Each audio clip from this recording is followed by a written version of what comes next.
That was sweet. Ladies and gentlemen, before we begin the regular board meeting, we will have the public hearing on the proposed Harwood Tax Incremental District Financing District. Roll call, please, Ms. Flores. Trustee Harris Jones. Here. Trustee Willis. Here. Trustee Hyperman. Here. President Hopefield. Here. Trustee Seaman. Here. Trustee Mason. Here. Trustee Roman. Here. Is there any the reason for it to assemblage? Yes, Mayor and Board, just want to share the reason why we're requesting that we move this hearing further down the lines, because we're still trying to perfect the RDA with the developer. There's some things we have to do as far as the jurisdictional transfer for Harwood and the parking agreement that we have to perfect with hopefully with one of the local churches. So we're asking that we would postpone this until a second meeting in August, I believe. August 12th. August 12th, first meeting in August. Okay, any comments or questions from anyone in the audience with regard to this matter? Board comments? None. Trustee Willis. No. Trustee Hyperman. I have no comments. Trustee Simpson. No. Trustee Mason. No comment. Trustee Roman. May I have a motion to adjourn until August 12th for the public hearing. So move. Second. Been moved by trustee Mason, seconded by trustee Hyperman. Roll call, please. Trustee Harris Jones. Aye. Trustee Willis. Aye. Trustee Hyperman. Aye. Trustee Seaman. Trustee Mason. Trustee Roman. Aye. We stand adjourned from the public hearing. Ladies, are you ready for the pledge of allegiance? Okay, let's get to it. Ladies and gentlemen, welcome to the village board meeting of May 27th. Please join us in our pledge of allegiance. I pledge allegiance to the flag of the United States of America and to the republic for which it stands, one nation, under God, indivisible, with liberty and justice for all. Thank you. Representing staff this evening, to my left is our village manager, Napoleon Haney. To my right, our village attorney, Chris Cummings. To the audience's right, our police chief, Denise McGrath, fire chief, Bob Grabowski, finance director, Amy Zukowski, economic and community development director, Angela Maceras, public works director, Josh Berman, and assistant village manager, Terrence Aqua. The minutes of May 13th, any additions or corrections? Trustee Harris Jones. Trustee Willis. Trustee Hyperman. Trustee Simpson. Trustee Mason. No, sir. Trustee Roman. May I have a motion to approve the minutes, please? So move. It's been moved by trustee Mason, seconded by trustee Harris Jones. Roll call, please. Trustee Harris Jones. Trustee Willis. Aye. Trustee Hyperman. Aye. Trustee Seaman. Aye. Trustee Mason. Aye. Trustee Roman. Aye. The minutes are approved. The claims list in the amount of $334,153.69. Comments or questions? Trustee Harris Jones. Trustee Willis. Trustee Hyperman. No. Trustee Simpson. No, sir. Trustee Mason. No, sir. Trustee Roman. May I have a motion to approve the claims list, please? So moved. Second. Been moved by trustee Roman, seconded by trustee Mason. Roll call, please. Trustee Harris Jones. Aye. Trustee Willis. Aye. Trustee Hyperman. Aye. Trustee Seaman. Trustee Mason. Aye. And trustee Roman. The claims list is approved. Oaths of office, Chief Grabowski.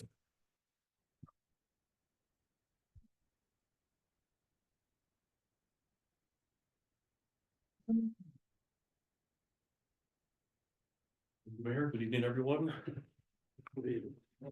Chief. We have 3 oaths of office tonight. We have a promotion. We have 2 new firefighters. We're going to start with the promotion. Sharice, you want to step up?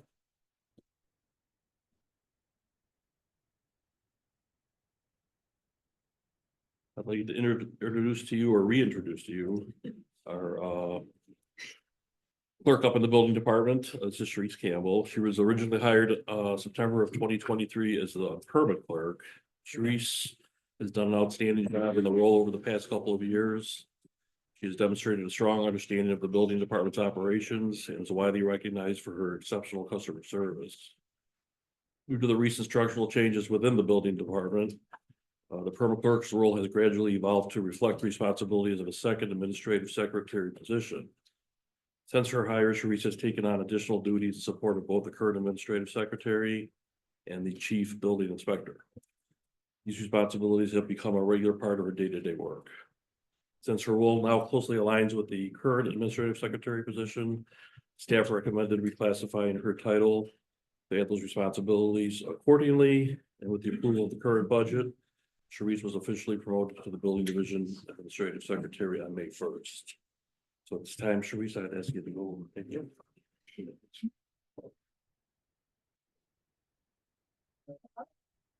Please raise your right hand. And repeat after me.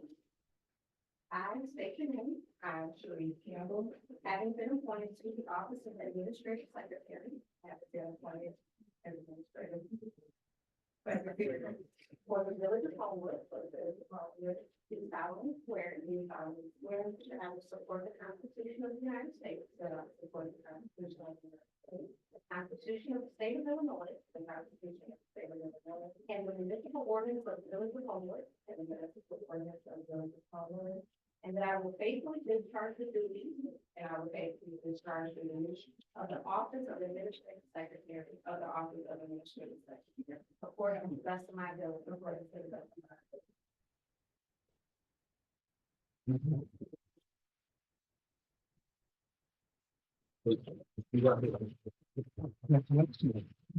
Please see you in a second.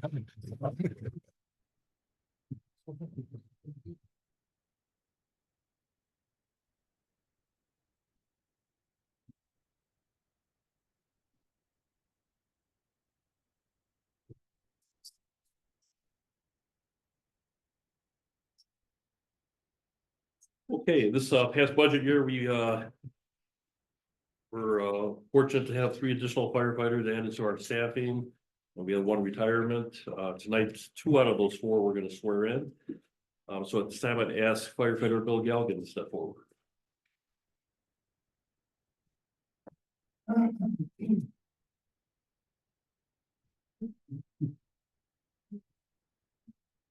Okay, Bill joins the Homewood Fire Department from our neighboring department next door in Hazel Crest. Bill was unanimously approved by the Fire and Police Commission and began his full-time employment with the village on April 21st of this year. Completed all his pre-employment testing. Bill has been in the fire service for 10 years, beginning as a contract firefighter with the village of Flossmoor. Then, after serving 3 years in Flossmoor, he was hired as a full-time career firefighter by the village of Hazel Crest, 2017. Bill is certified as an advanced firefighter paramedic with the state of Illinois. In addition to these certifications, he is certified as a fire apparatus engineer and as a certified fire service instructor. He's here tonight with his family, his wife Julia, his 2 boys, Patrick and Danny, and his father is sitting out there with the uniform on as the retired chief of Calumet City, who I've known a very long time, with his wife and Bill's mother, Susan. So Bill, I'll ask you to go over and take the oath.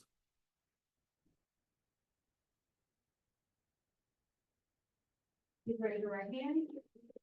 I state your name. I, William Young, Have been appointed to the office of firefighter paramedic have been appointed to the office of firefighter paramedic for the village of Homewood, for the village of Homewood, do solemnly swear and solemnly swear that I will support the Constitution of the United States, that I will support the Constitution of the United States, the Constitution of the State of Illinois, the Constitution of the State of Illinois, and the municipal ordinance of the village of Homewood, and the municipal ordinance of the village of Homewood, and that I will faithfully discharge the duties of and I will faithfully discharge the duties of the office of firefighter paramedic the office of firefighter paramedic according to the best of my ability. according to the best of my ability.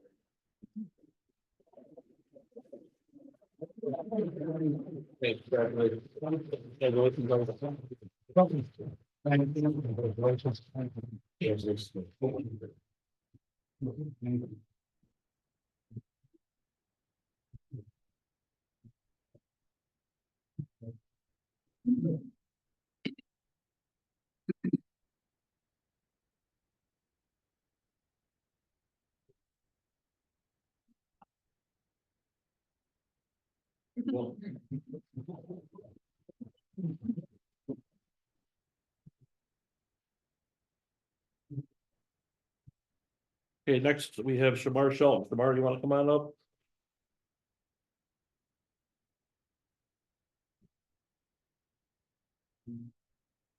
Shamar joins us from the neighboring city of Harvey, where he served as full-time firefighter paramedic since 2023.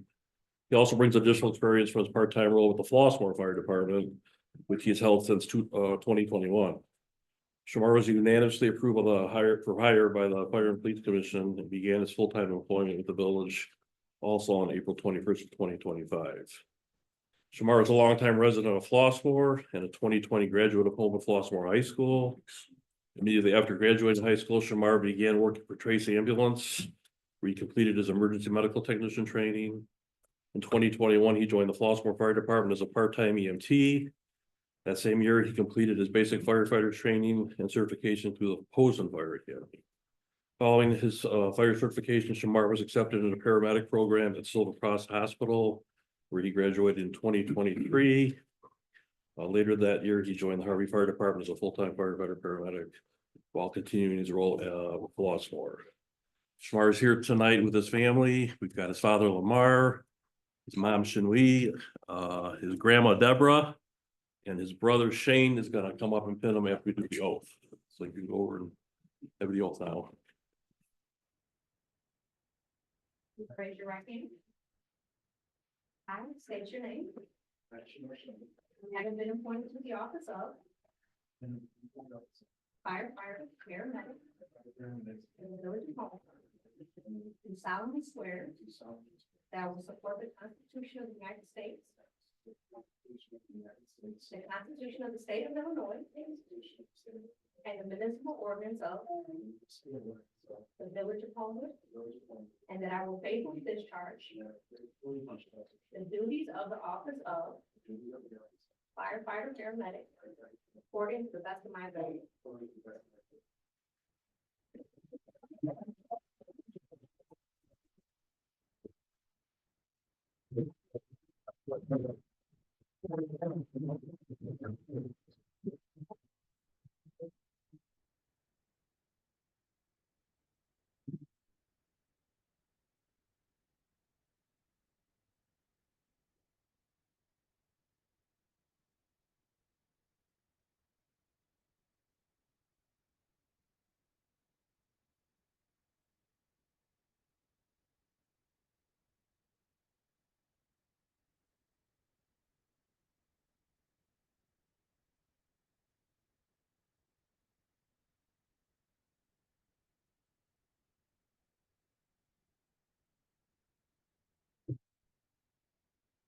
Other two firefighters, one is in the fire academy and one is in paramedic school. You'll see one in about 6 months and one in about 18 months. Thank you. Thank you, Chief. Chief McGrath.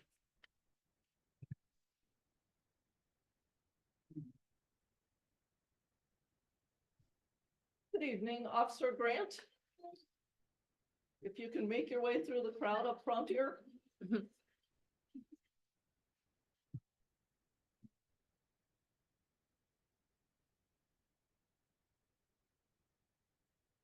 Tonight, I'd like to introduce Officer Adam Grant.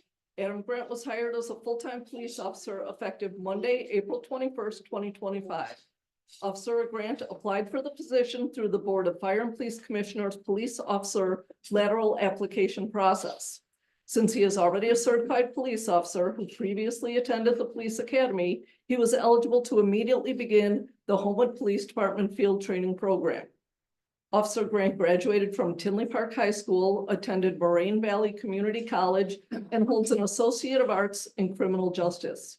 He was previously employed as a full-time police officer for the Village of Hazelcrest, where he served as a patrol officer, a field training officer, field training coordinator, and patrol sergeant. He is a 2019 graduate of Northwestern Center for Public Safety School of Police Staffing Command. In addition to his basic training academy certification, he also holds certifications for firearms instructor, rapid deployment active shooter instructor, ALICE coordinator, field training officer and coordinator, SWAT school, force analyst from the Force Science Institute, advanced roadside impaired driving enforcement, crisis negotiator, crisis intervention team, and advanced hostage rescue.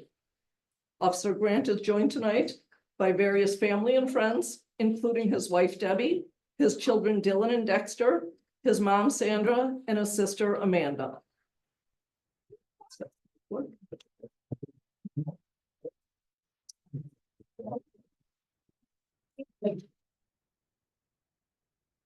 Having been appointed to the office of police officer Having been appointed to the office of police officer for the village of Homewood, for the village of Homewood, do solemnly swear do solemnly swear that I will support the Constitution of the United States, that I will support the Constitution of the United States, the Constitution of the State of Illinois, the Constitution of the state of Illinois, and the municipal ordinances of the village of Homewood, and ordinances of the village of Homewood, and that I will faithfully discharge that I will faithfully discharge the duties of police officer the duties of police officer according to the best of my ability. according to the best of my ability.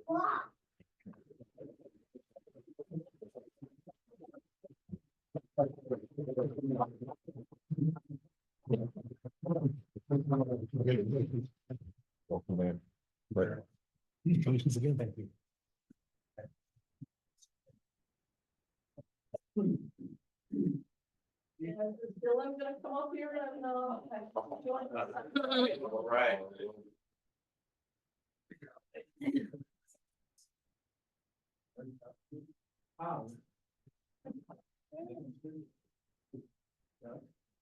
Good job.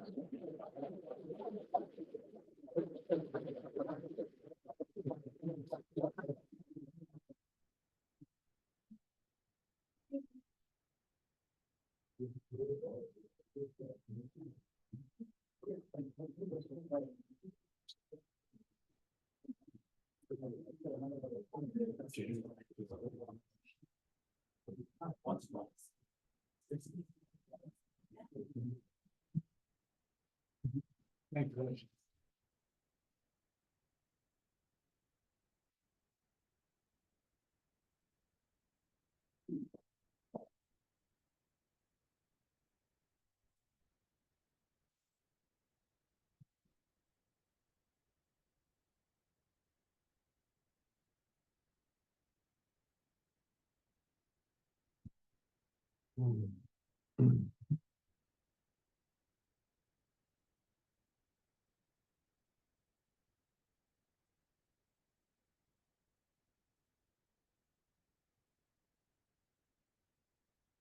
Folks in the back, there's plenty of seats in the front now.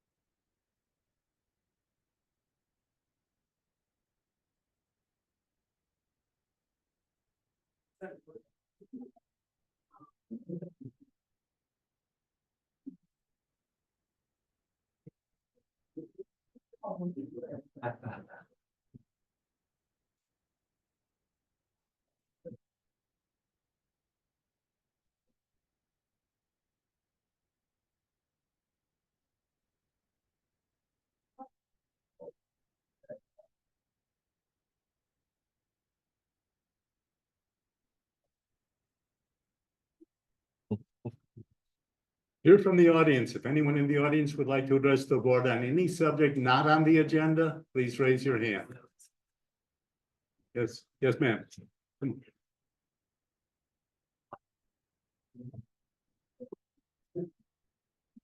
evening and thank you for this. You might wait a minute so we can hear.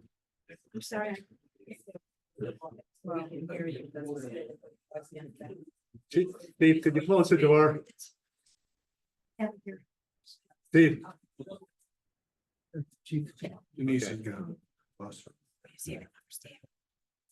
Go right ahead, ma'am. First of all, thank you very much for this opportunity.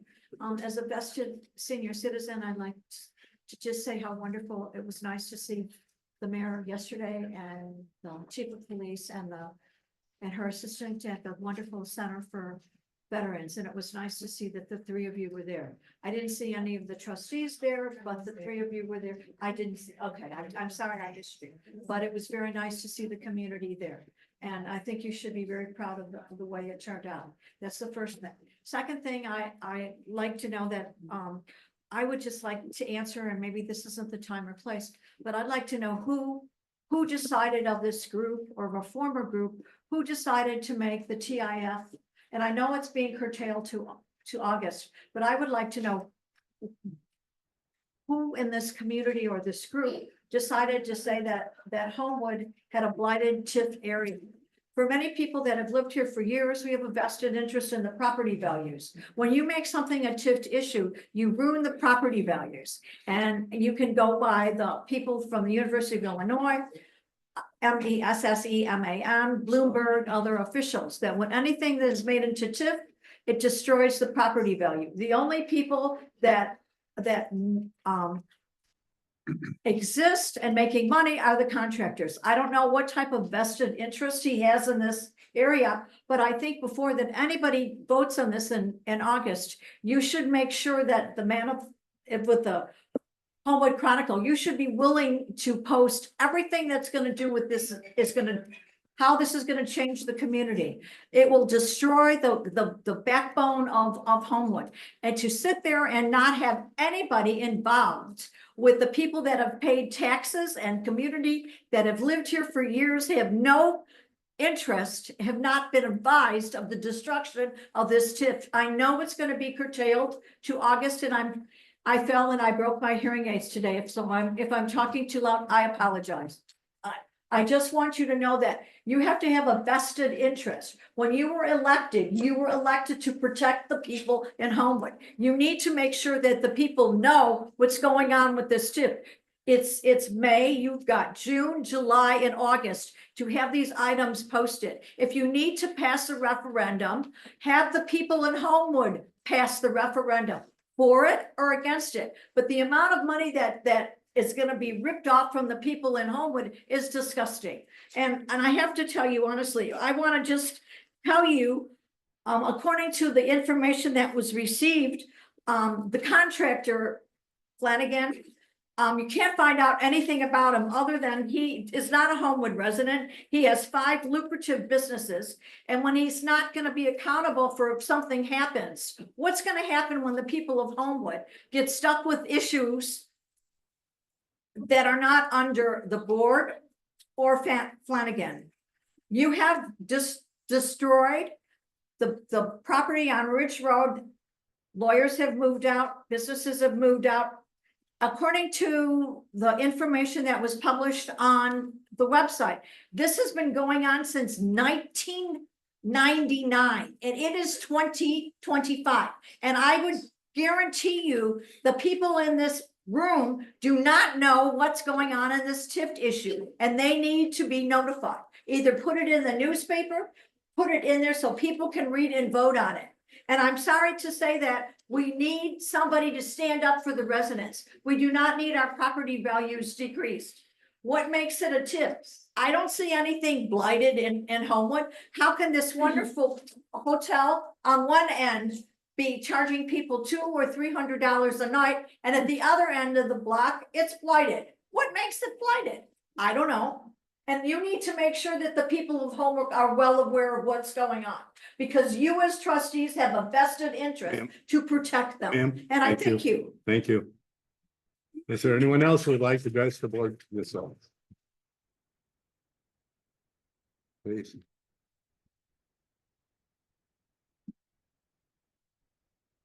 Good evening.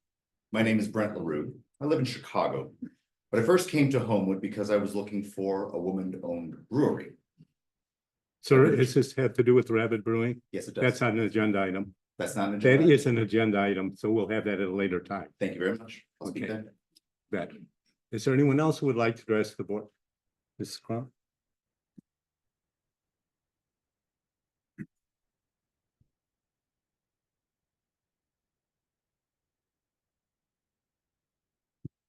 Hi, my name is Amy Crump and I live in Homewood, and I would like to start by saying how thrilled I am, Josh, that the Little Free Library is open. I rushed over before the meeting and I filled it with all the books I've been saving for like a year. So Not done yet, but thank you. Well, there's books in it. You'll have to move them out of the way. And then I would like to continue reading from the book On Tyranny by Timothy Snyder. Chapter 6, Be wary of paramilitaries. When the men with guns who have always claimed to be against the system start wearing uniforms and marching with torches and pictures of a leader, the end is near. When the pro-leader paramilitary and the official police and military intermingle, the end has come. Most governments, most of the time, seek to monopolize violence. If only the government can legitimately use force, and this force is constrained by law, then the forms of politics that we take for granted become possible. It is impossible to carry out democratic elections, try cases at court, design and enforce laws, or indeed manage any of the other quiet business of government when agencies beyond the state also have access to violence. For just this reason, people and parties who wish to undermine democracy and the rule of law create and fund violent organizations that involve themselves in politics. Such groups can take the form of a paramilitary wing of a political party, the personal bodyguard of a particular politician, or apparently spontaneous citizens' initiatives, which usually turn out to have been organized by a party or its leader. Armed groups first degrade a political order and then transform it. Violent right-wing groups such as the Iron Guard in interwar Romania or the Arrow Cross in interwar Hungary intimidated their rivals. Nazi stormtroopers began as a security detail, clearing the halls of Hitler's opponents during his rallies. As paramilitaries known as the SA and the SS, they created a climate of fear that helped the Nazi Party in the parliamentary elections of 1932 and 1933. In Austria in 1938, it was the local SA that quickly took advantage of the absence of the usual local authority to loot, beat, humiliate Jews, thereby changing the rules of politics and preparing the way for the Nazi takeover of the country.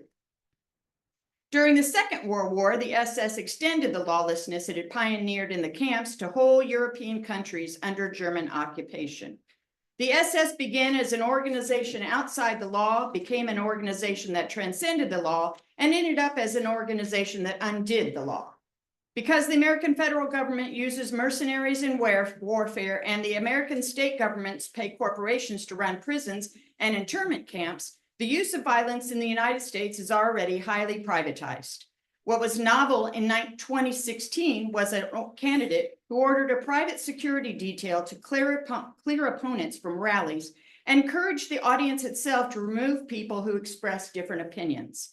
A protester would first be greeted with boos, then with frenetic cries of USA, and then be forced to leave the rally. The crowd, taking its cue, then tried to root out other people who might be dissenters, all the while crying USA. The candidate interjected, "Isn't this more fun than a regular boring rally? To me, it's fun." This kind of mob violence was meant to transform the political atmosphere, and it did. When the candidate lost the next election, he tried to falsify its results while his followers attacked our Capitol. Had that coup succeeded, our constitutional system would be no more. For violence to transform not just the atmosphere, but also the system, the emotions of rallies and insurrections and the ideology of exclusion have to be incorporated into the training of armed guards. These first challenge the police and military, and then penetrate the police and the military, and finally transform the police and the military. Thank you.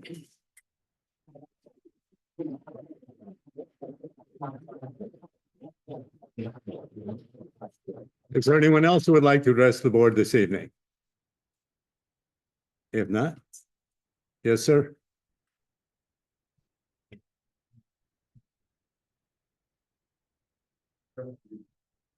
That's still me. DOYLELANDRY, as a Marine Corps veteran, the day after Memorial Day. So, Mr. Haney, the reason why I couldn't listen to your music on the 17th of May at the open house that you invited me to for Public Works is because I wanted a cup of coffee. So I thought to myself, Starbucks is celebrating military appreciation. Do I go to the one on Harwood? Or do I deal with the angry African-American young female manager again at the one on Halsted? See, my mother didn't raise runners or cowards or those who bow down to the ignorant. So the body cam, I'm being condensed for 5 minutes, because for those of you that were driving down Halsted on the 17th in the 8 o'clock hour, that actually happened. Where? For an hour, being denied again a cup of coffee as a Marine Corps veteran at the Starbucks on Halsted. So, Chief McGrath, your officers who showed up, body cam shows everything, first directed me to the mayor to come to City Hall to discuss what happened. See, in a real police department, the chief takes the lead. They refuse to call you. They refuse to bother you.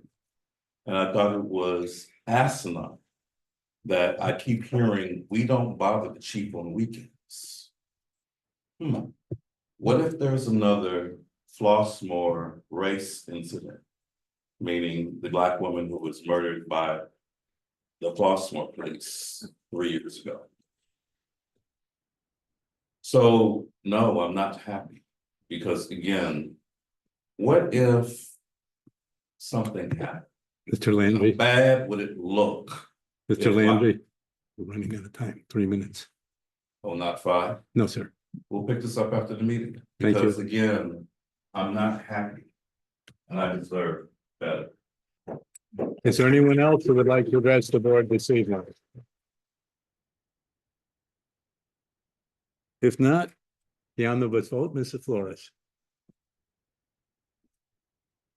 We ask the board to consider a motion to pass, approve, authorize, accept, or award the following items. Accept the 2024 annual report of the Fire and Police Commission. M2355, to pass an ordinance granting a special use permit for carryout facility Sunny Smoothie Cafe at 18035 Dixie Highway in the B2 Downtown Transition Zoning District. M2356, pass an ordinance granting a special use permit for a salon spa establishment in the B3 General Business Zoning District, Diamond Walls of Lux 3 Locks LLC Salon at 18346 Governor's Highway. M2357, disposal of surplus property, police squad car, pass an ordinance authorizing the village manager to release totaled police department squad number 10. It's a 2021 Ford Explorer to the village's insurance company, Intergovernmental Risk Management Agency, which will allow the village to move forward with the insurance process and receive payment for the value of the total vehicle. To approve a budget amendment in the amount of $122,000 and authorize the village president to enter into a contract with the Linden Group Architects of Orland Park, Illinois, in the amount of $122,000 to provide design services associated with improvements to the Homewood Auditorium at 2010 Chestnut Road. Thank you. Any comments or questions with regard to these matters? Not board comments, trustee Harris Jones, trustee Willis, trustee Heiferman, trustee Simpson, trustee Mason, trustee Roman. I have a motion to approve the items on the consent agenda, please. Second. Been moved by trustee Roman, seconded by trustee Willis. Roll call, please. Trustee Harris Jones. Aye. Trustee Willis. Aye. Trustee Heiferman. Aye. Trustee Seasman. Trustee Mason. Aye. Trustee Roman. The consent agenda is approved. Old business. And I will have a presentation directing staff for a redevelopment agreement on Park West Plaza, 3003 to 3025, 183rd Street. Ms. Maceras.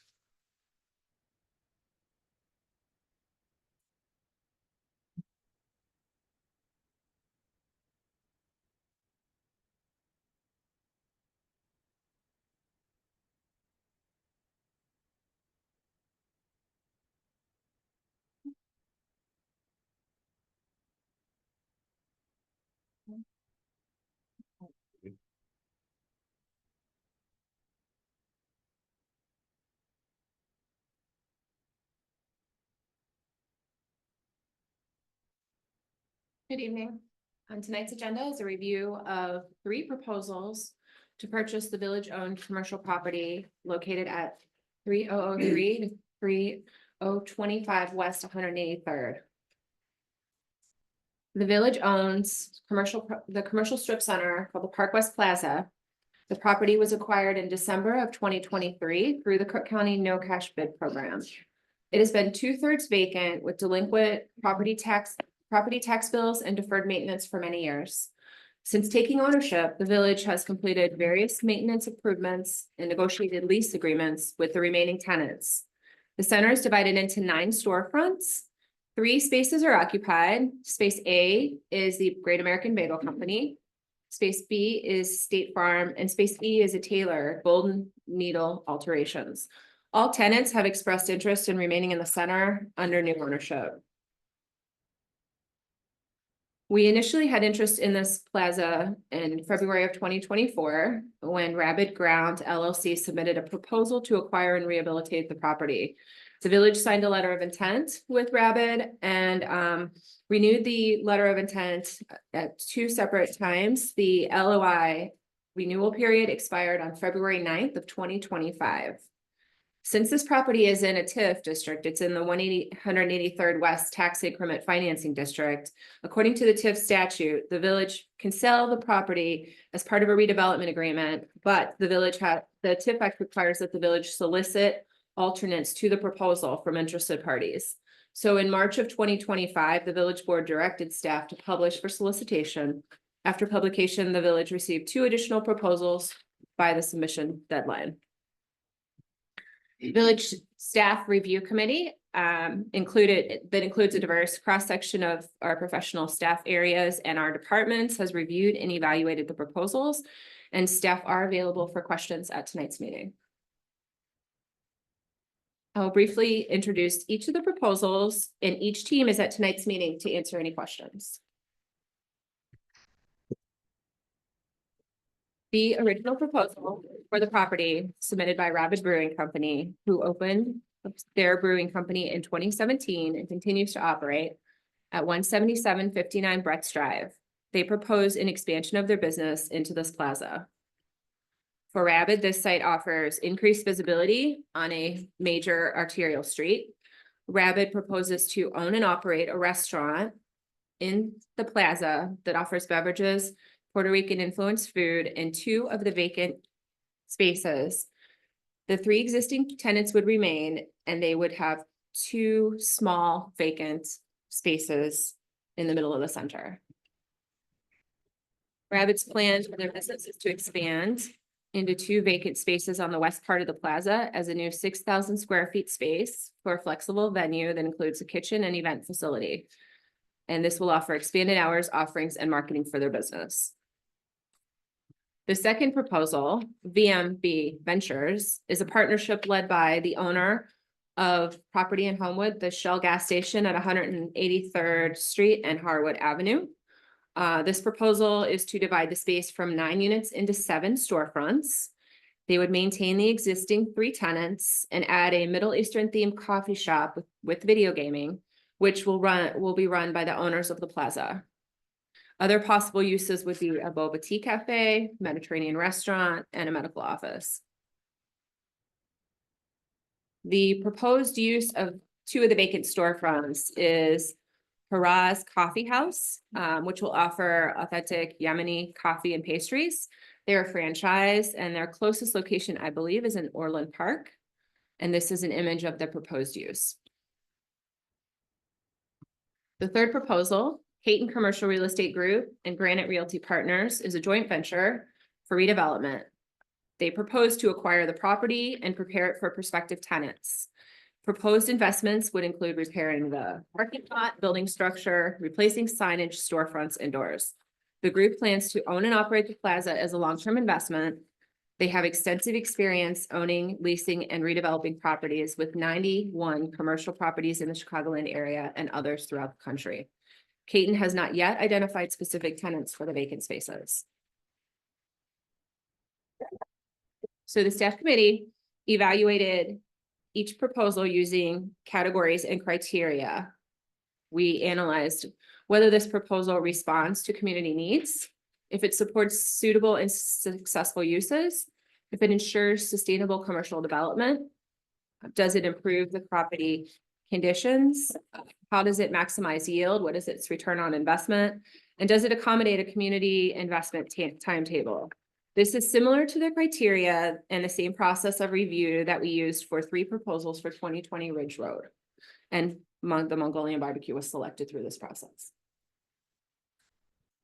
The first category, response to community needs.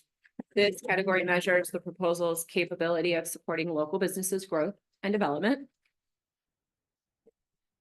The criteria in this category are the ability to provide services that meet the stated community wants, needs, and demands. These are things that we hear at public meetings. We've heard through surveys. One of the things is a third space, which is defined as a public neutral gathering space that is distinct from home and work, a third space. Mediterranean food, places for teens and children. Trader Joe's is always one that we hear.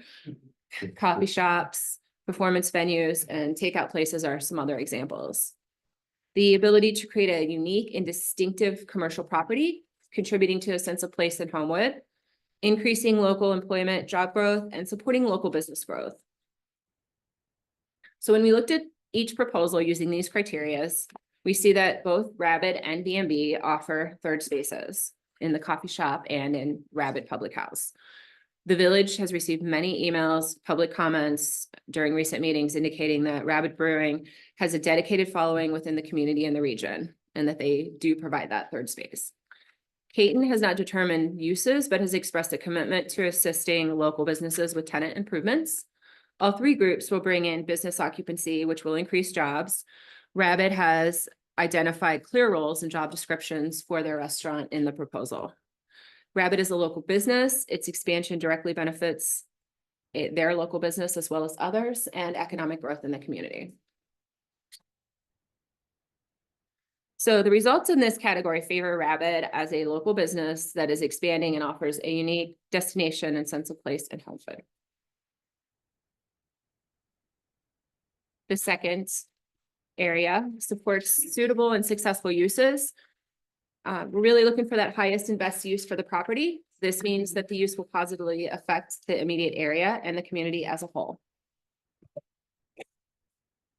So staff considered zoning compliance, looked at parking, the goals of the B3 district in which this is located, goals of our plans, and the effects and demands that are potential for the neighborhood and community services.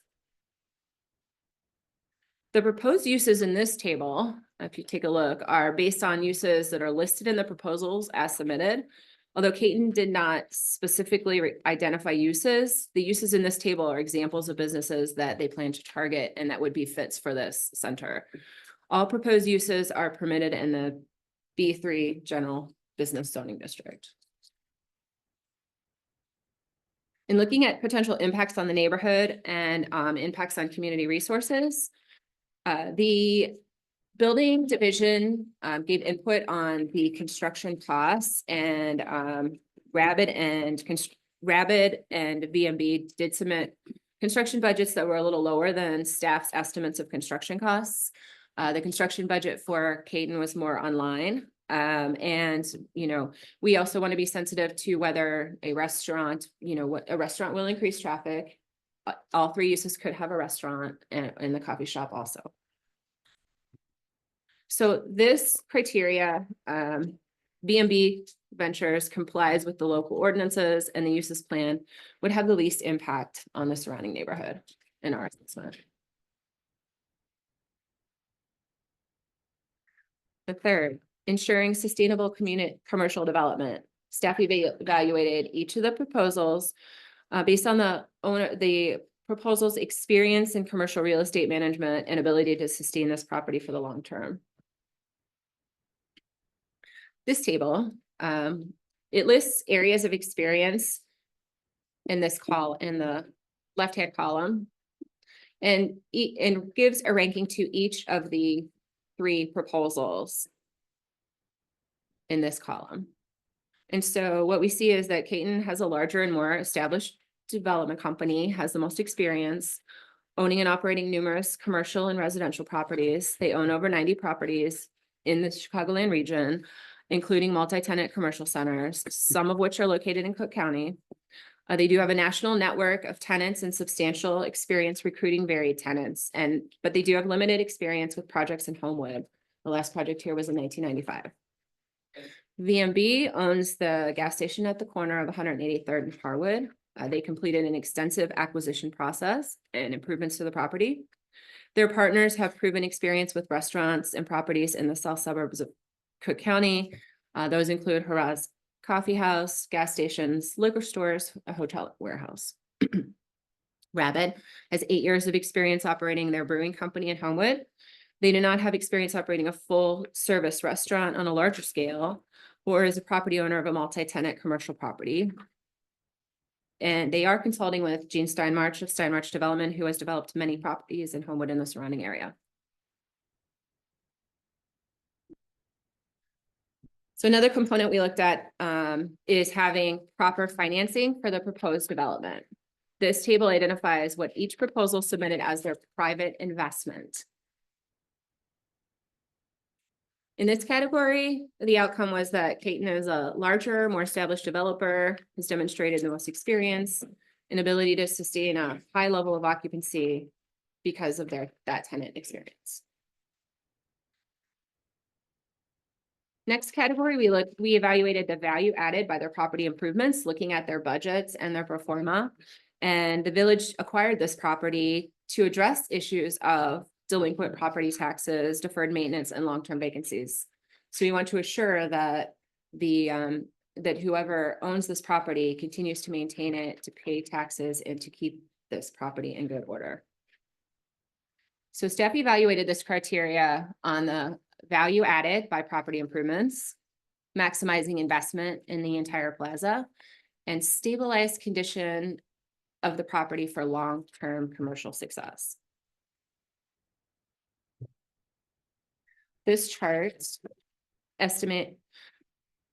takes the total property improvements, which is this line. That includes the improvements to the property and financing that was submitted. That's the number that was submitted in the forma. That's the entire property. When we look at the business build out, each Rabbit has Rabbit Public House as a business build out, and VMB has a coffee shop.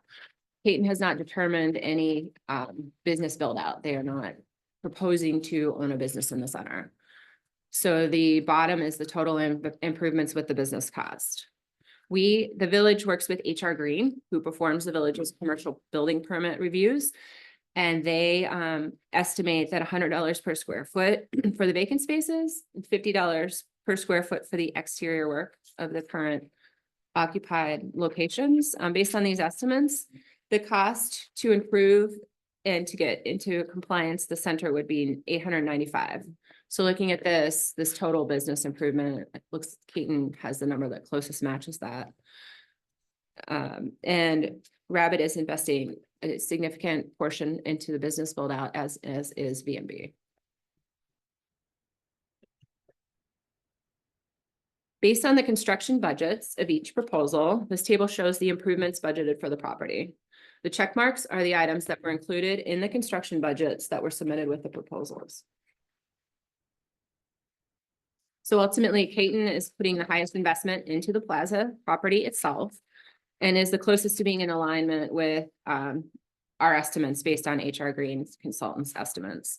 And they also meet the necessary improvements to bring the plaza into good compliance and working order. Maximizing yield in this category, the goal is to analyze the financial benefit of each project to the village and the community. In this one, we're looking at the return on investment for each. So this table looks at the requested incentives and the necessity of the incentives for the success of the project.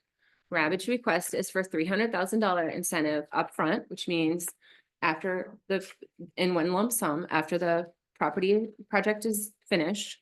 In addition, they have requested a rebate of the village's places of eating tax. That's the 2% total sales tax for 5 years.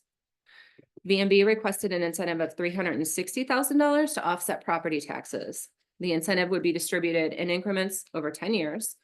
And therefore, we would subtract 36,000 over 10 years.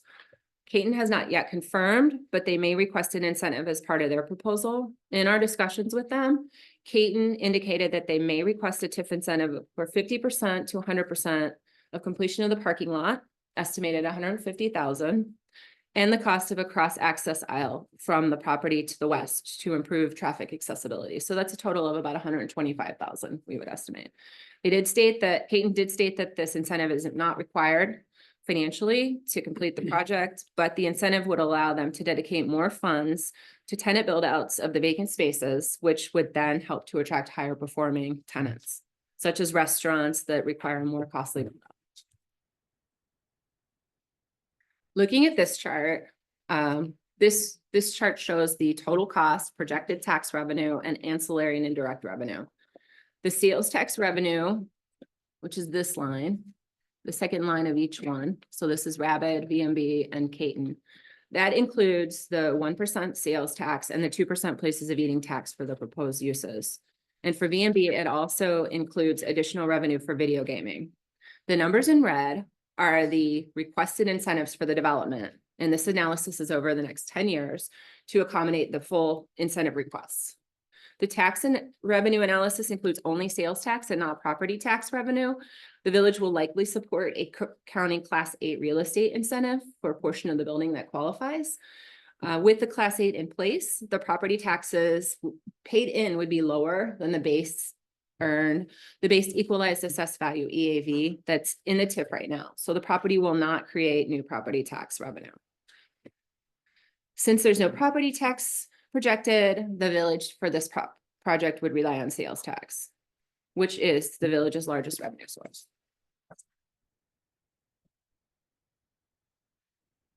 This is a graphic depiction of the chart from the other page. And what it shows is that Caton and BMB, based on their numbers, based on the sales tax revenue and incentives, they are close in their projections. Caton did not identify users of the vacant spaces. So the sales tax revenue estimate is based on proposed types of uses. However, there is a chance that if the uses are services and do not provide sales tax, the projected revenues could be lower. An example is Cherry Creek Shopping Center on Governor's Highway currently has a significant amount of tenant space that is dedicated to Franciscan Health, which does not generate sales tax revenue. Rapid shows a lower yield in the short term due to its request for the incentive at the beginning of the project. This funding, if approved, would need to come from the village's general fund, as there are no dollars in the TIF fund. The village staff has calculated the yield for Rapid based on the projected sales revenue provided in their proposal. And in the long term, Rapid has projected its business revenues to trend upward. B&B's numbers are dependent on the video gaming revenue. It's the only thing different. So for this outcome, as we saw on the chart before, the maximized yield would go to Caton. Finally, we're looking at the timetable because the village values property owners who are invested in the community and have a long-term commitment. All three of the proposals through private ownership place the property back onto the tax rolls within a year or less. However, the proposals vary in their respective long-term plans for the center. Both B&B and Rapid plan ownership of both the property and ownership of a business that occupies the property long-term. Caton plans to own the center long-term, but will not have a business in the center. And Rapid Public House, their business plan is to use the center as an investment property to expand their business locally. For this outcome, B&B Ventures includes long-term ownership of both the property and the business that occupies the property. So in summary, this is a summary of the criteria and the outcome of staff's analysis of each of the categories.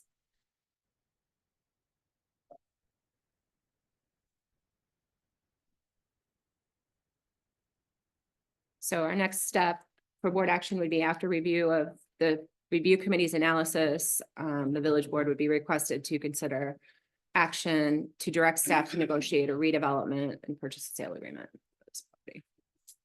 Okay. Thank you. Thank you. We can get the light done back there, please. Thank you. Additional information from the applicants. Rabbit Brewing, you have something additional you would like to add to Ms. Maceras' comments? Okay. VMB, any additional comments that you would like to make? Come on, podium is yours. How you guys doing? How's everyone? Good. I want to start off by saying I have fireman friends in Homewood. And I care about Homewood. I've sold homes in Homewood. Look, I'm a family guy. The businesses that I own are family businesses. I'm also in real estate. We just want to make this plaza for everyone to be able to go to, from a year old to 81, 90 years old, 100 years old. As long as everyone's welcome and we can, you know, I understand the TIF situation. I get it, but we're trying to work with everyone here. Okay, and we're gonna work with you, promise. You're gonna love it. You're gonna love it. We're bringing a coffee shop, bubble tea, healthy food as far as Mediterranean food. You know, who doesn't like pita and falafel, right? Come on, okay. And we're very familiar with the businesses. It's not our first run around. We've done it plenty of times, and let's bring it here. I'm out at Orland Park, Aurora, Naperville. Skokie. Thank you. We want to bring it to Homewood. Okay, and it's a lot closer to me. I'm in 04s. So let's do it. Do you guys have any questions for me? Anyone? Go ahead. No, we're not. Oh, I'm sorry. I'm sorry. I didn't. You know, I just want to. If there's anything more you want to say about I just wanted to, you know, proposal. put a face to VMB. How you guys doing? Okay, Yeah, go. thank you, sir. Caton. The Caton. Good evening. First off, I want to say thank you to staff and everyone here in the village board. It's been a pleasure getting to know the city or the village, I should say, and just the wonderful people that work here.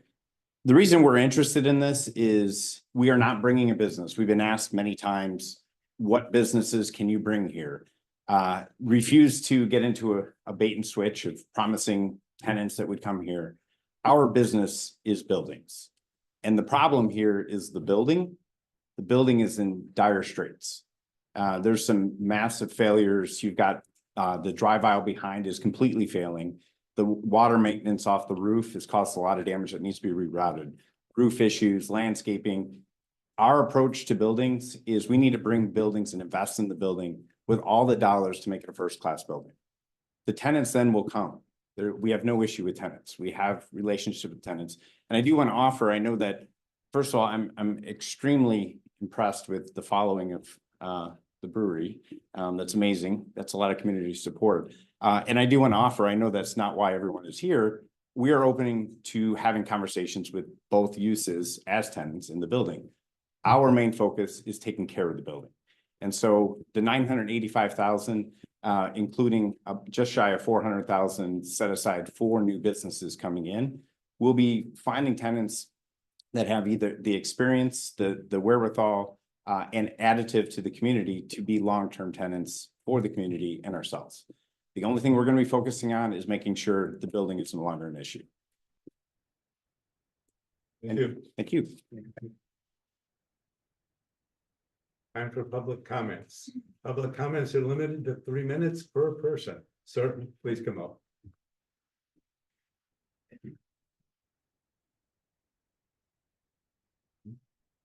Once again, my name is Brent LaRue. Thank you. Good evening. I live in Chicago, as I mentioned, and I first came to Homewood because I was specifically looking for a woman-owned brewery. Searched the internet, found Rabbit. I've returned again and again, and while I'm here, I buy dinner. I visit shops. I spend money that would not have entered this economy otherwise. That's part of the ledger that doesn't show up in the staff report. Rabbit's proposal isn't the strongest on paper. I understand that. The incentive request is steep. The tax return is lower. And the project has more risks than the others. But I want to challenge one assumption, that the return on investment is limited to what happens inside the walls. Boba tea, dermatologists, and fast casual chains serve existing residents. They meet needs, but they do not pull people in. A vibrant food-forward brewery with a flexible venue, backed by an existing local brand, does. It draws visitors. It lengthens dwell time. It anchors the kind of visit and stay economy that other businesses need to thrive. That economic halo is real. You know it. You've seen it work.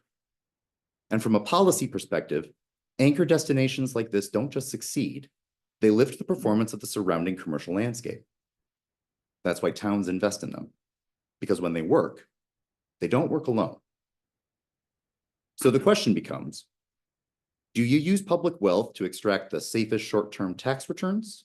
Or do you invest that wealth into a local business with the potential to generate broader, distributed prosperity? If the numbers gave you pause, they should. But I hope you'll consider this.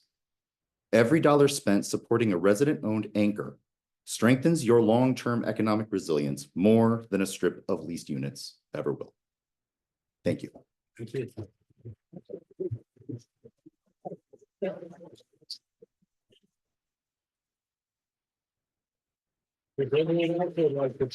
Yes, ma'am.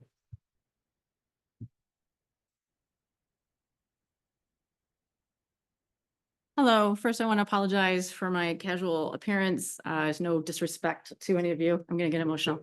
I just gardening and then I didn't expect to speak until I got here and I felt compelled to speak. So I grew up here. I was born at St. James Hospital. My mother still lives in the house that she lived in when she was pregnant with me. I went to Central High School. I'm still friends with Maria Valari after dancing at American Dance Center in grade school. I was captain of the Sparkettes, captained that team to state champion and world championships. Me and Kendall Gill were MVP our senior year. He went a little farther with the basketball than I did with dancing, but that's another story. So I have been, I was living in the city, but coming down to take care of my mother and my sister the last 15 years. And I want to make this, I know I have 2 minutes. I am dumbfounded. I am dumbfounded. In the years that I've grown up here and just seeing the number of strip malls and big box stores created and then emptied out and abandoned, and then they sit empty because there's no heart. Nobody actually cared about this neighborhood when they built those buildings and they brought in the tenants from Walmart and Best Buy and Bed Bath & Beyond and Joann Fabrics. They didn't care about, they didn't grow up here. And you've got one of your 3 people, one group is from here. They're from here. And you're worried about community? Look at the community. Look at the community they brought in. They're the only, and the only, I can tell you, I discovered them last summer and I went with my mother. My mother is a teetotaler. She hates alcohol. She hates anything associated with alcohol. But she's like, well, I'll go with you to this Rabid Brewing. That sounds awful. And we went in there and Ray, the owner, greeted us warmly and she explained the different beers to me because I've never been here. And she served me an IPA and my mother an a Sprite on a glass of ice cubes. And there was three young couples there with their children and they were sharing pizzas and the children were running around and playing and everybody was happy. And my mother turned around and smiled and she goes, I had no idea that a bar could just be family friendly and it'd be so. She goes, this is the most wholesome place I've been in years. She says, we have to come back here. That is my 89-year-old teetotaling mother who hates anything associated with alcohol. She loved it there. So you want to talk about a third space, a space that brings in community and is a safe space to host. I go to Hailstorm because there is no place here that can do it. Hailstorm, they have baby showers and they have birthday parties for tiny children. They have wedding showers. They have art fairs. They have yoga classes. They have so many things. And that's what Rabbit can do with this space. Do you hear me? They can like have all this. They can bring yoga teachers in from the neighborhood. They can host all these things and bring community together that doesn't exist on 183rd Street right now. My friends in the city, okay, my friends in the city, don't come down.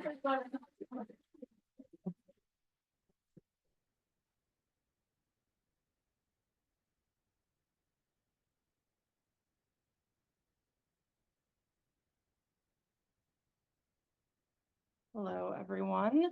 Mr. LaRue, you are making me feel very underdressed. I just want you to know. My name is Rachel Hoffman and I live in Crete, which unfortunately has already fallen to the blight that is video gaming cafes and restaurants and bars. But I also kind of live part-time next door at the auditorium as a member of Chicago Knockouts Roller Derby. You've probably seen me knock someone down a few times. So I am here to speak on behalf of Rabid. So here goes nothing. There's a nostalgia for the community of days past that comes up often lately without getting too heavily into politics or economics. The reason these communities vanished is because they were sold to the highest bidder, as many third places were, to the detriment of many. As the past few decades have elapsed, we have watched local businesses become corporate storefronts with large eyesore logos plastered everywhere and carbon copy interiors and impersonal staff. Customers are treated as a dollar amount or a statistic rather than human beings, and decisions are based on market trends, not the needs of the immediate community or clientele.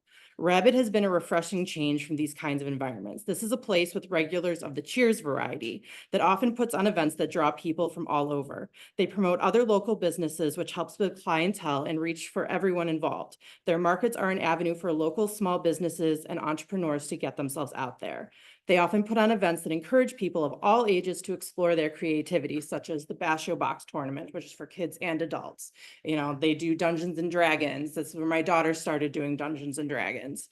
Ultimately, they invest in their community in ways that, unfortunately, a regular strip mall just cannot. Allowing Rabbit this space to expand can only do good things for the village of Homewood and improve the strength of the local community and economy. Third spaces like Rabbit are also known to improve the overall mental health of a community, something that has suffered greatly from the loss of these spaces. Please allow Rabbit the opportunity to improve and increase the contributions they make to this community.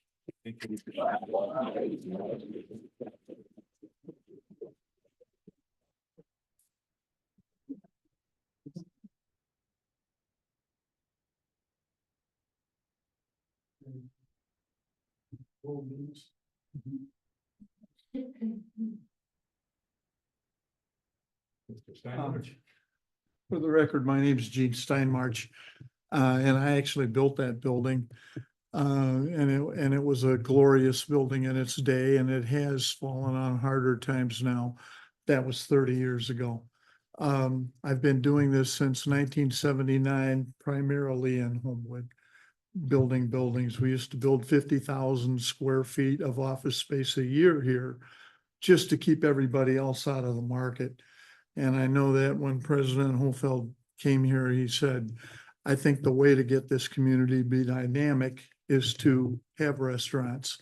Let's try to get good restaurants, and let's try to get restaurants that differ in their uses. So I'm just going to add one thing. By the way, I've used the Caton people and they're very good. I consider them to be friendly. I could pick up the phone and call them. But I think he made a mistake when he said, if we do a nice job with the building, the people will come. They don't come because of the building. Caton represented me with a brand new building in Plainfield, and we couldn't make any deals there. People come there to rent because of what you see here tonight, this kind of draw to our community. And so I just hope you'll keep that in mind. I don't think TIF, as this one gentleman said, has to do just with dollars and cents. I think it has to do with using your local revenue for the community good. And clearly this is the community good. Thanks. Thank you. Thank you.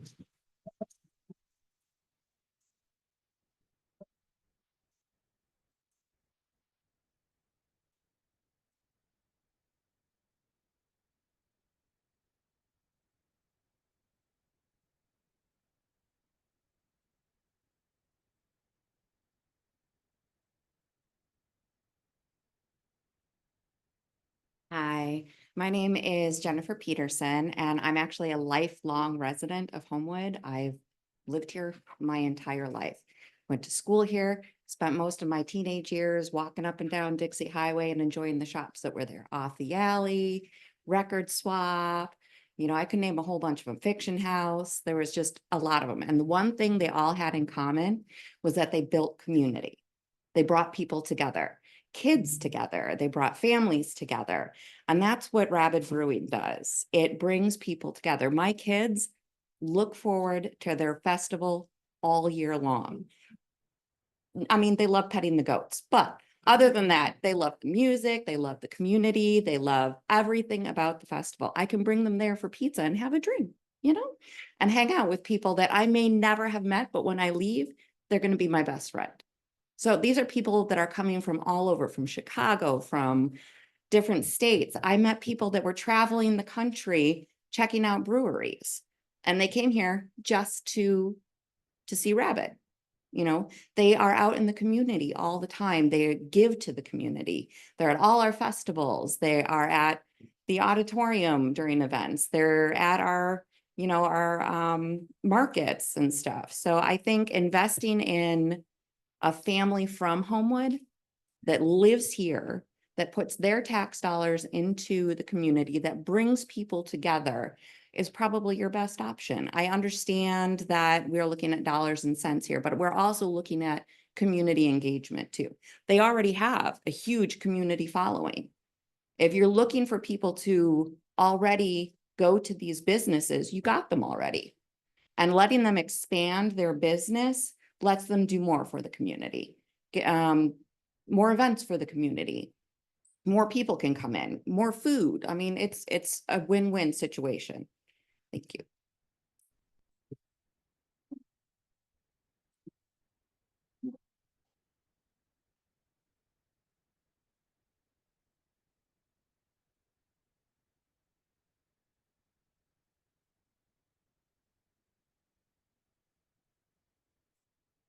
Good evening. My name is John Herman. I live in Chicago Heights. Every Sunday afternoon, you'll find me at Rabbit. My kids play Dungeons and Dragons every Sunday. I always bring a book with me because I'm going to read, right? And then somebody sits down next to me and I don't read. I talk and we talk and we talk and we talk. And the next thing you know, they're wrapping the game up and I've had a great afternoon. And it's lovely. And the kids love it and we love it. And if I can quote Kurt Vonnegut Jr., the other day when I was leaving, I said, if this isn't nice, I don't know what is. Thank you for your time. Is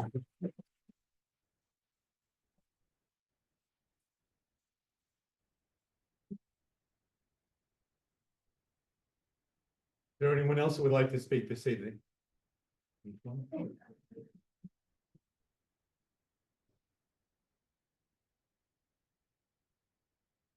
I'm Galen McQuillan. I live in Homewood.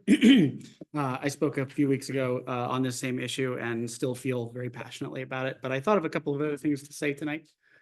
When my family had a choice about where to move, my employer said, you can move to DC for this job, or you can move to Chicago.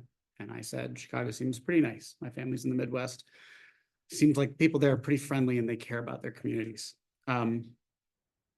Started looking around at different suburbs and my realtor said, I won't show you any community that I wouldn't recommend to my children. And we said, what about the south suburbs? And my realtor said, I wouldn't show that to my children.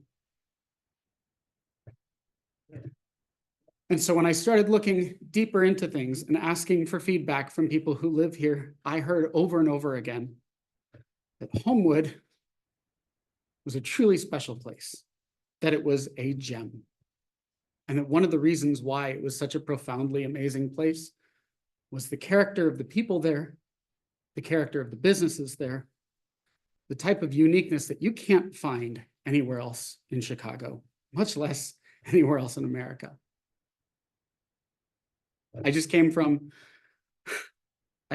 my daughter's first grade performance at Willow. And I was inspired by the Willow Way, which if you're from Homewood, you know the Willow Way. If your kids have gone to school here, be safe, be caring, and be ready. And I have never felt more cared for, more safe in a space, and more ready to do better and be better in my life than I have in the care of the people who work at Rabbit. And the last thing that I want to say is I want to read from the policy platform of many of the elected officials here.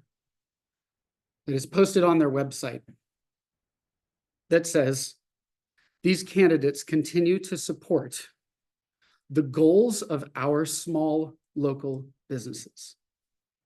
And I'm very, very eager to see what those words mean. Thank you.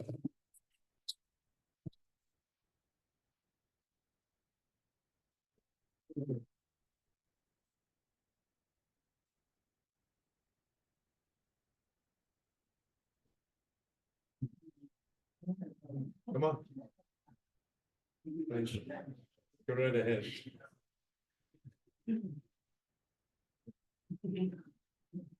Hello, Amanda Baker from Lansing. I was also here several weeks ago looking exactly the same as I am now.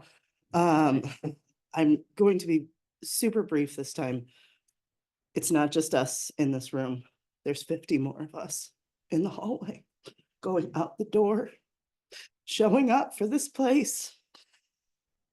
It doesn't matter if we're serving beer or delicious Puerto Rican inspired food or a Sprite over ice. It doesn't matter what we're serving.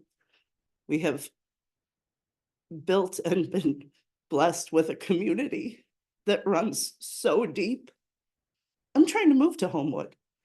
I never knew about Homewood before 5 years ago when I walked in to Rapid Brewing. I've got 3 places on my apartment list right now. So if anybody has any ins, let me know. But please, Rapid Brewing is home and so important to so many of us. We've brought people in, I said last time, from Germany. It's still true. We have this community. Please let us continue to build it. Thank you.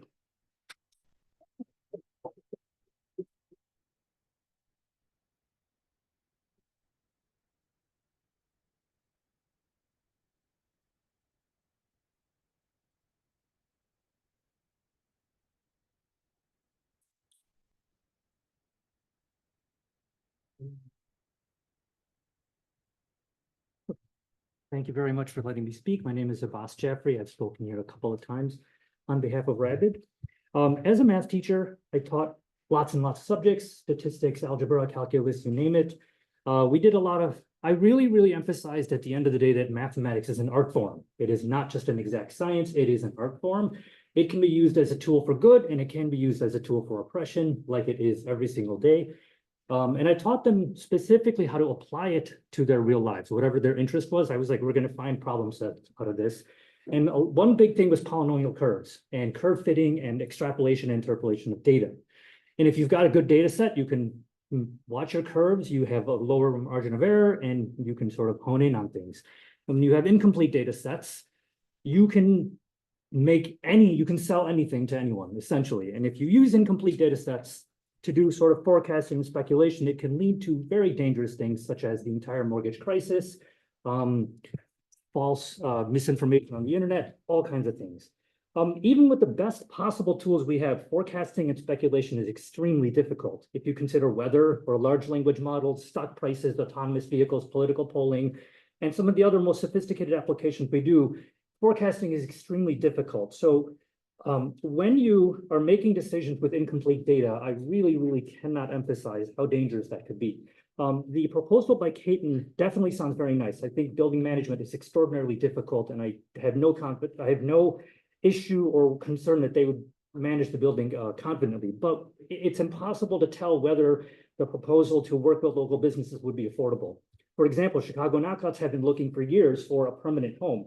We are so thankful for the home that we had at Homewood. We are looking for a bigger facility, about twice the size of the auditorium, to house our bank truck.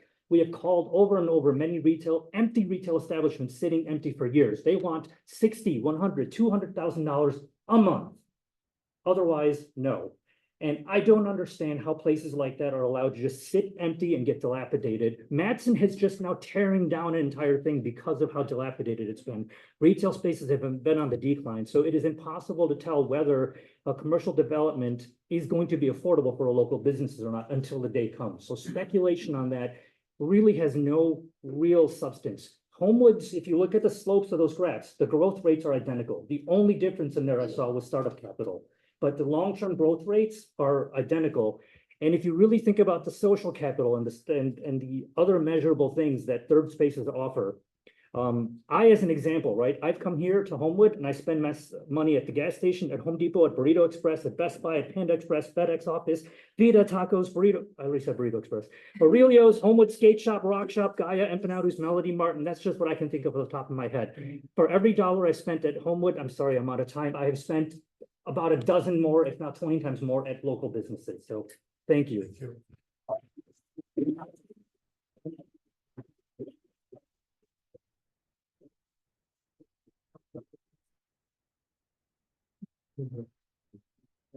Anyone else? Yes.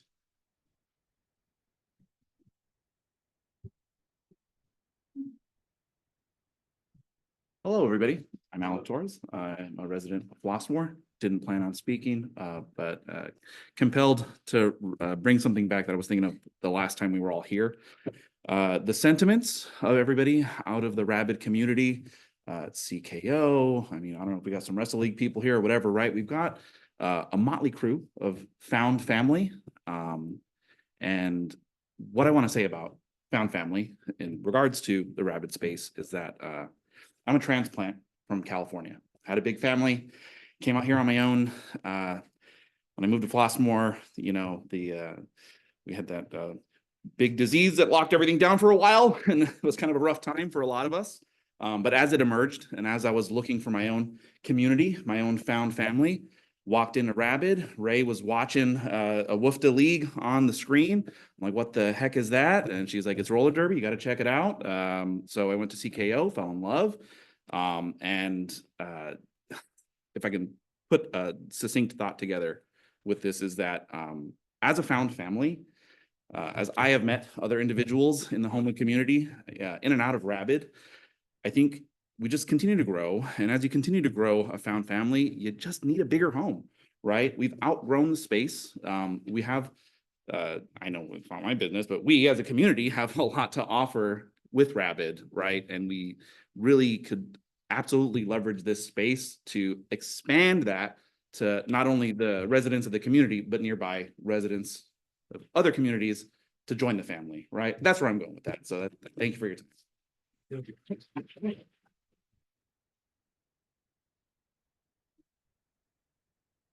Time for one final comment. Anyone else? Yes, ma'am.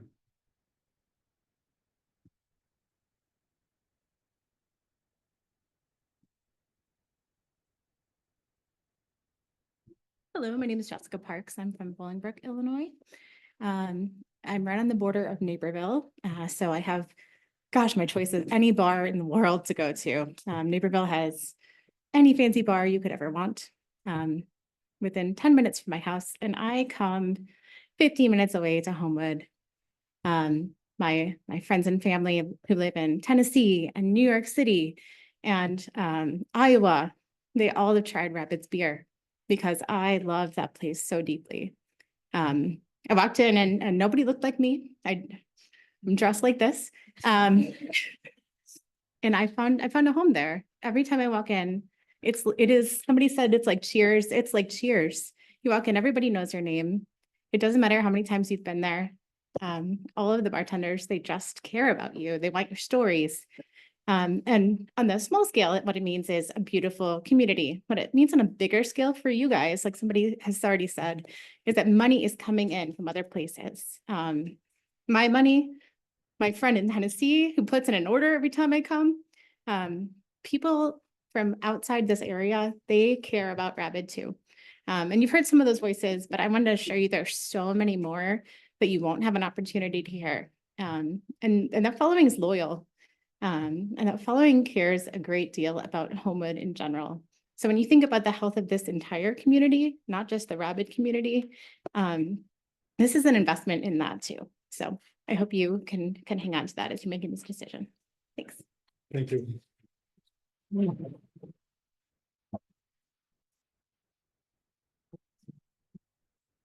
Having heard all of that, the applicants care to make any other statement? BMB? Dayton? Rabbit? No. Okay. I'd like to thank everyone who was here this evening, spoke out. We understand your passion. Our job as the village board is to look out for the best interests of Homewood. Please understand that. Rabbit has their following and they do quite well with their following and their venue that they have now. I'd like to thank the applicants for having made those submissions to us. And I'd like to particularly thank the staff. All of the staff members contributed to this presentation, and I appreciate that as well. With that, board comments. Trustee Harris Jones. I've heard enough and I hear everything you guys are saying, and we're gonna take everything into consideration, all the three applicants. Okay. Trustee Lewis. Yeah, I believe that the staff did an excellent job in writing this analysis. It provided a really good framework for helping us to consider all of the factors that go into making this decision, and it's a tough one. Because I absolutely agree that it's important to consider the social needs of the community. I also know that we are obligated to make the best, most fiscally responsible choices for the community as well, and I have to keep those in mind. Trustee Heiferman. The task at hand is to identify the right party to take control of an aging strip center in need of redevelopment. The overwhelming public support of Rabbit Brewing, their proposal intensifies the decision even more. Much of what I've heard, both in letters written to the board and in the many statements made to the board, I seem to be hearing a plea to a board that is trying to shut down a business. And that really is not the fact. It's not the case at all. You know, it's heartfelt, it's heartwarming, the sentiment, but it doesn't solely drive the decision. I focus on the fact that the primary skill set to achieve success in property development includes a deep knowledge and proven experience in property development. Significant rehabbing of an old and complicated building, managing ongoing future maintenance issues, overcoming financial complexities, managing existing tenants, marketing for new ones, and ongoing community relations. These are skills that are required. I see two of the proposals kind of blur the focus by trying to combine those skills along with creating and owning and operating a business or two or three as a tenant at the same time. And I see that as risky to the community. The staff recommendations were very interesting. I looked at them and it had nothing to do with what I'm talking about now. You know, I saw those recommendations and reviewed them carefully.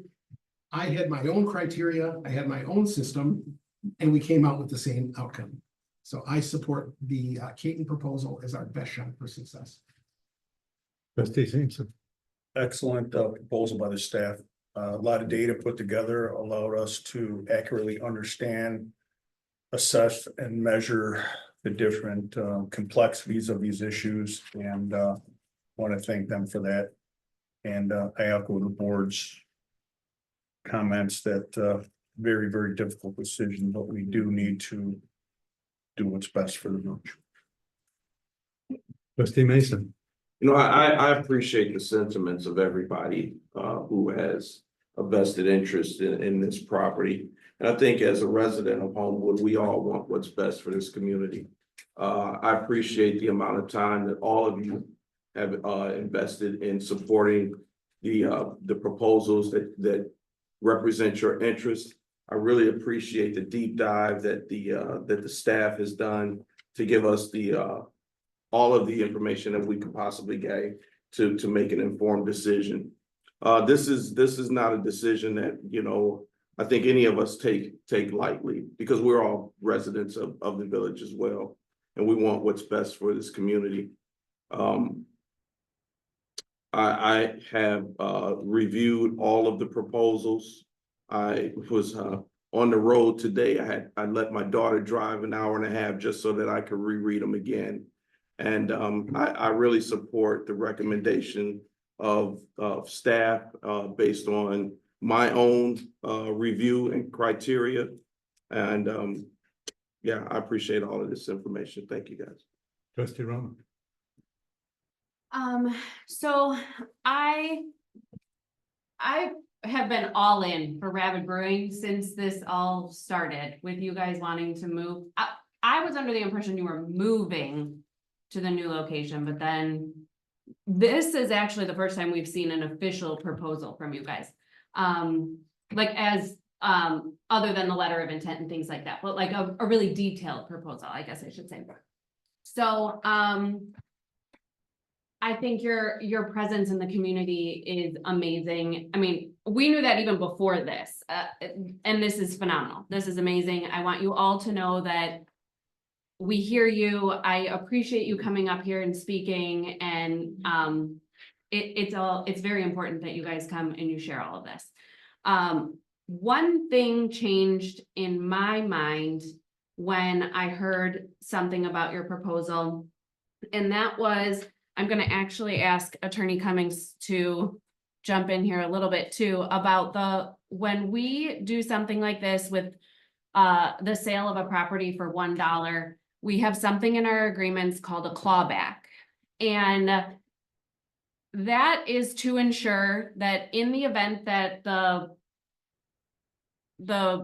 development does not develop the way it should and all parties are held up to their agreement, that the property comes back to Homewood.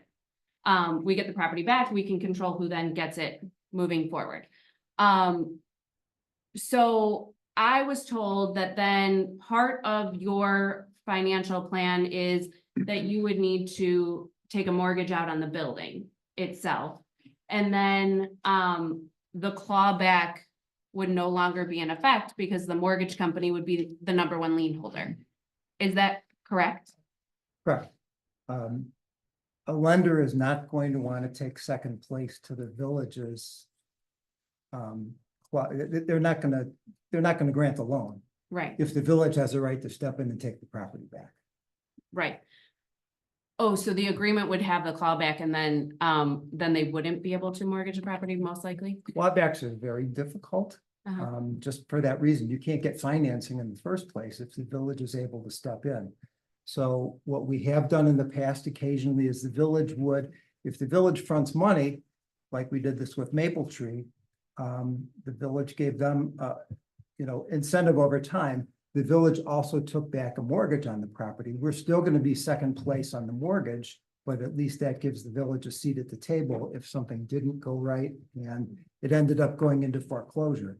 A bad outcome either way, but the clawback or reverter deed, the times when we've used that in the past, or the village has used that in the past successfully, is where it's a major project from a national, for a good example is Accurate Dispersions or some of those properties over to the east. They were trying to get a loan on that property. They had enough capital to go ahead. Comcast was another one. They had enough money, our money, to go ahead and do whatever they needed to do. They weren't relying on getting a loan on that particular building in order to take care of it.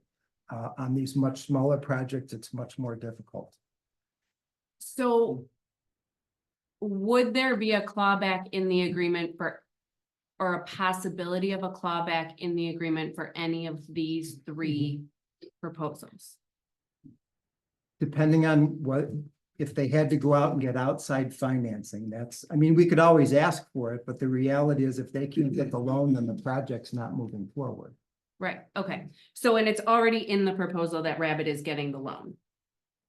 We've put that in when we do a letter of intent, there's got to be some way to protect the village somehow, if possible. But none of those are great outcomes. Right, okay. It's better to have a strong financial position in the first place, so you don't even have to go to Plan B. Okay, and the reason for me personally that's important is because, thank you for all of that. Is because we currently have a situation with another building in Homewood where we are trying to get the building back. And that's also, not only is it sitting empty, but it's costing the village money in legal fees in trying to get the building back. So that was important to me. I did also write down a few questions during the presentation, and it kind of piggybacks off of what Trustee Heiferman said. And this is a question for Rabbit. Are you guys planning on leaving the community? Like, will your other locations stay if you don't get this building? What I think I would say is that, our current situation is not sustainable for the long term. And, we are looking to sustainably stay here for the long term, but if we're not allowed to do that, then, I don't know the answer is exactly as to when, but I would say this is not long-term sustainable. Your current location alone is not long-term sustainable.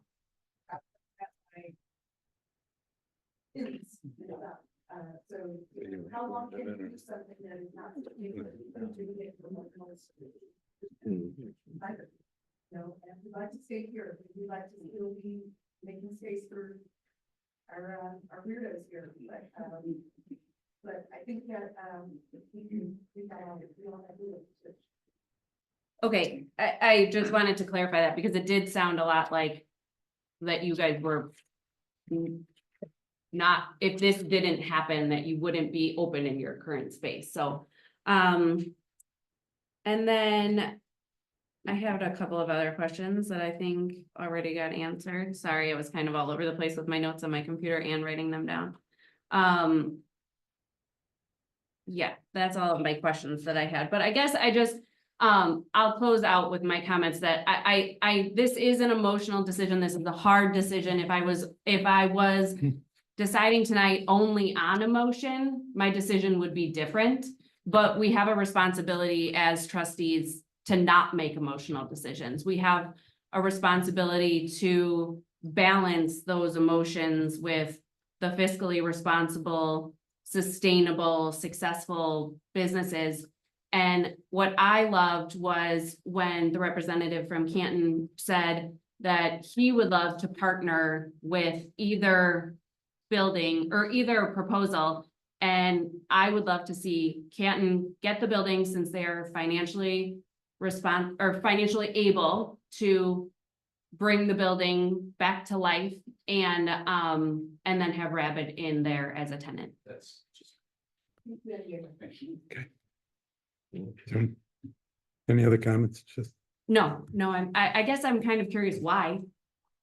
Why won't that work? Sit down for a year to discuss that. Okay. But I'm not together this one. It's, to be really honest, okay, actually, I'll do it without a beverage.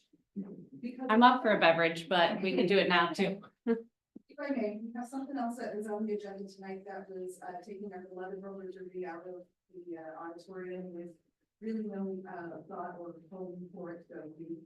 And we choose to, not accept our project, you're gonna be telling us that we don't belong here either. Okay, and, there's a whole lot of your people here, we all know. And so, yeah, that is the deal that I have about, and I, right, it shouldn't be an emotional thing, but, you know what, you don't visit numbers, you don't, when people pass away in your family, you don't go and sit around with your piles of money. I'm not sure if I answered you, but that was, Well, I'm sorry you feel that way because I can speak for myself and that is 100% not the way I feel at all. I hope that you stay in our community and I hope that I don't know how we can change your mind to not feel that way, but the bottom line is we have to give consideration to all areas. What I'm looking at here is one of my other questions that I feel like I'm talking for too long up here, we should be given 3 minutes too sometimes, right? But we gave the oath of office tonight to new firefighters and we had to make room in the general fund budget to pay those firefighters' salaries to protect our community. I don't know if we know off the top of our head what the starting salary for a firefighter is, but $300,000 from our general fund could pay for firefighters, it could pay for, we have capital projects that we need. So it's not like when we sit up here and it may seem that emotionless, but I want you to know it's not at all. And we have to look at the big picture, not just the development, the big picture of the community. How much did Maple Tree Inn get? I'm sorry. She's asking how much did what was Maple Tree Inn's incentives? I don't know. But there's a difference between a TIF incentive and something that's coming from the general fund. General fund can pay salaries, TIF incentives cannot. It's irrelevant. Tip dollars were not available. That, if you given me tip dollars to begin with, we would not be here. We would have been started on this a year ago. The shape of this deal made it so difficult to get funded. And you know what? I did. And so I hear what you're saying, but, the thing is, it feels a little bit like we're not wanted. And this was the deal we were led to present. I didn't come up with, please give me some money out of the general fund out of my nose, like that. We would actually requested a tip and we were told that we couldn't have it. Well, there isn't TIF money available. And 2 years ago, we were ready to move. We were ready to move out of Homewood because back there really wasn't sustainable. We had a place to go. We had a couple of other options. And Homewood came to us and said, hey, we've got this property. Why don't you stay here? Develop this property. We committed to Homewood. We stayed here for 2 years and developed this entire plan. We were told that we were the preferred developers. So maybe you can see why this doesn't feel quite right. No, and I believe you were, and that's why we continued to extend the letter of intent, but then things seem to change, so. Things did change though. What we're talking about right now, especially in terms of funding, that was in there. You guys knew about this last year. So. I didn't. But yeah, I guess I'll just say, I'm sorry that you feel that way. I really, truly am. Anything else, trustee Rowe? No. All right, where the board is concerned, may I have a motion for board action to negotiate a purchase and sale agreement and redevelopment agreement with one of the proposed developers for the property at 3003 to 3025 183rd Street. Staff will draw up the ordinance. Is there such a motion on the table? And who would be the developer? It would be Peyton Development. Motion is on the table for Peyton Development to be the assigned developer for this agreement. Is there a second? Second. Motion by trustee Heifern, second by trustee Simpson. Roll call, Ms. Flores. Trustee Harris Jones, Aye. trustee Willis, Aye. trustee Heiferman. Aye. Trustee Simpson. Aye. Trustee Mason, Aye. trustee Roman. Aye. Motion is approved. Thank you all for being here this evening. Your remarks were heard. Thank you.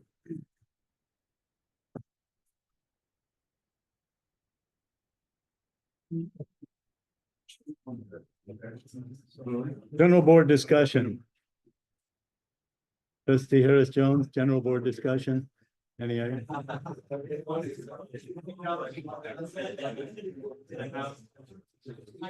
Oh, hold on one moment.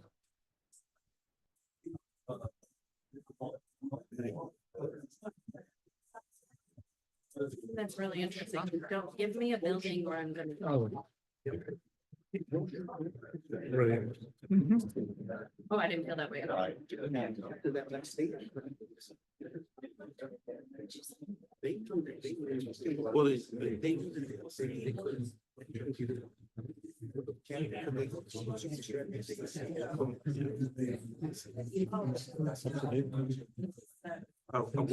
feel that they were. You know, it's, I mean, I think it's one of the Okay. things I love about Homewood is that. Folks, please, we have the meeting going on. Everybody. Yeah. Sir? We're concluding the meeting, please. Trustee Harris Jones, general board discussion. The Public Works open house that was held on May 17th. was a great turnout, families, friends, little ones, adults, everyone came out and gave you guys a great thumb up. And thank you for providing that service to us. We love Public Works, as always. Thank you.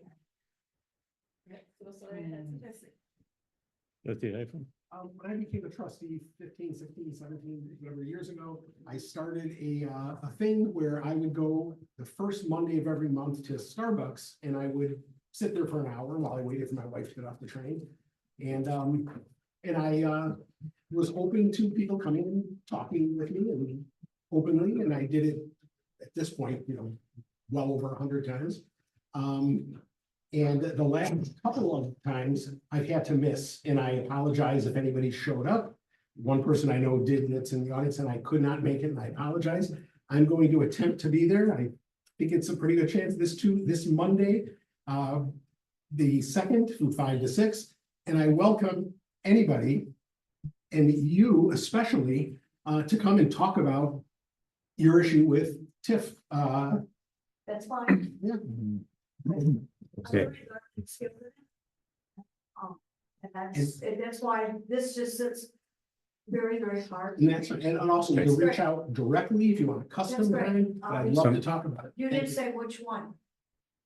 I'm sorry. The Starbucks, which one? Oh, I'm so sorry. I moved it to Bergstein's. I'm sorry. Because I want to support a local family. business. I Bergstein's moved Deli. it months ago to Bergstein's Deli Okay. on Martin, 5 to 6 on Monday.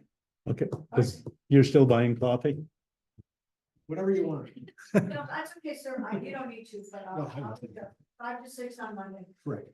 Friends, James. Right. Trustee Simpson. Again, thanks to staff. That was a very difficult decision for all of us, and the information you guys provided was fantastic, and we'll appreciate to make a decision on that. I had the new trustee orientation, and I spoke to the village manager and President Holfeld about how fantastic it was. Did not know we even had a process. I've worked for quite a few different municipalities as the chief of police, police officer, and the village here. Did not know this existed. I do know that in those other municipalities, they did not have this process. So Mr. Holfeld, when I told him how impressed I was with it, he asked me what part of it was I most impressed with. It was the process, that we actually had something in place that would educate the trustees on the processes, the law, very comprehensive. I spent 9.5 hours here. Most time I spent with Josh, which was great because that was probably the area I was most unfamiliar with. But I want to say Terrence and Napoleon, Angela, everybody, Amy, fantastic job. I was familiar with Chief McGrath and the fire department, Chief Karbowski, but those areas were something that I definitely needed education in. And again, Homewood rises to the top and make sure that we're number one. There's a reason why we do everything right. Trustee Mason. Just want to thank everybody for all of the work that's gone into the recommendations and the review of the Plaza deal. It's not easy to sit up here and make these determinations when you have people who feel badly about the outcome. But one of the things that I do feel really good about is that when I took the oath of office here, what compels me is to do what's best for the village of Homewood to the best of my ability. And so that's what I feel like we did tonight. I wish that there was a way that everybody felt good, but and I also wish that there was a way that the Rabbit people felt differently about this outcome and that they were willing to explore some other opportunities. But on a lighter note, I would like to say I'm looking very forward to the farmers market coming up this Saturday. Please come out and enjoy it. I actually will be working, but I'm going to leave early just so I can make it back. So don't buy all of the produce and cookies because I want some. And I'm sorry I missed the open house, but I was working again as well. So, and also hearing Patrick talk about the process for the orientation, I wanted to know if there's a refresher course. You don't need one. Okay, thank you. I was thinking. Trustee Roman.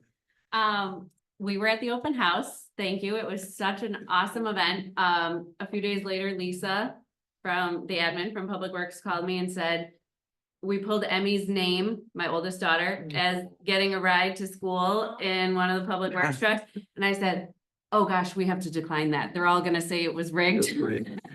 But I am so glad we didn't, because when I told her 5 minutes before the truck was pulling up that she was getting a ride in a Public Works truck, I have a video of it. She was jumping up and down and screaming. She was thrilled. So she got to go with Mel in one of the Public Works trucks to Churchill. So that was awesome. I guess I'll just add also about this whole process. I've pushed for this process to be more like this, and oh gosh, it's turned out to be really hard. But I am glad we are doing the things the way, I'm glad we're doing things the way we're doing them. I said something to a resident. I talked to actually a lot of residents about this development at school and at a store that I ran into a bunch of people at. But I said, we're opening the curtain to the process, and that's actually not even true, because I don't, in my time here at the board, this has never happened. The process has never happened like this, and I'm really happy that it has. I think it's great to involve our community in the discussions and to see the presentations and to see the way we make the decisions. Even if that means that people are not happy. There was bound to be people that were not happy with us. It just so happened that the largest group of people is not happy with us. So I'm thankful to all of you for all of your work, and I'm proud of the way that we did this. So thank you. I'd like to make mention of the Memorial Day ceremony yesterday. I've attended quite a few. It was the best. The music was fantastic. It was just a very welcoming ceremony, and it really hit the right chord. The reason we were there, to pay our respects to those people who weren't able to be there. So again, job well done by all of our departments. With regard to the decision-making tonight, I'm very proud of this board. It's not easy to make a decision like this. However, we all act in the best interests of Homewood, and I feel that's what we did this evening. With that, may I have a motion to adjourn, please? So move. Been moved by trustee Roman, seconded by trustee Simpson. Roll call, please. Trustee Harris Jones. Aye. Trustee Willis. Aye. Trustee Heiferman. Yes. Trustee Simpson. Aye. Trustee Mason. Aye. Trustee Roman. Aye. We stand adjourned. Thank you all.